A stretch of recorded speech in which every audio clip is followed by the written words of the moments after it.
এখানটায় সময়ের অভাবে আমাদের আর যাওয়া হলো না, কারণ এখনই যদি না যাই হবে না।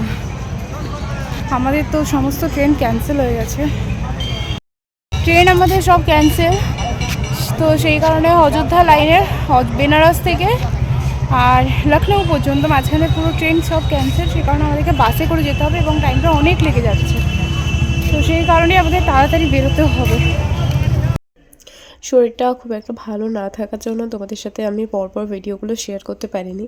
তো আমরা এখনও অযোধ্যাতেই আছি। অযোধ্যা থেকে পুজো যে বলেছিলাম তোমাদেরকে, যে সরজু নদীতে পুজো দিলাম, পুজো দিয়ে এখন আমরা হোটেলের দিকে ফিরছি। আর খুব তাড়াহুড়োর মধ্যেই আছি, কারণ আমাদেরকে বলেছিল 12টায় বাস ছাড়বে।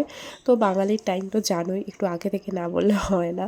তো 12টাটাই হয়তো গিয়ে 1টা বাজবে। তো যাই হোক, এখানে এসে দেখো গরম গরম এরকম সবজি ডাল, তার সাথে ফুলকপি আলুর তরকারি, আর একটা ছিল এঁচোড়ের তরকারি। তো এই যে এটা হচ্ছে আমাদের এই হোটেলটা। তোমাদের সাথে তো ভিতরের রুমটা শেয়ার করেছিলাম, বাইরেটা শেয়ার করা হয়নি। এরকম একটা কমন ব্যালকনি ছিল।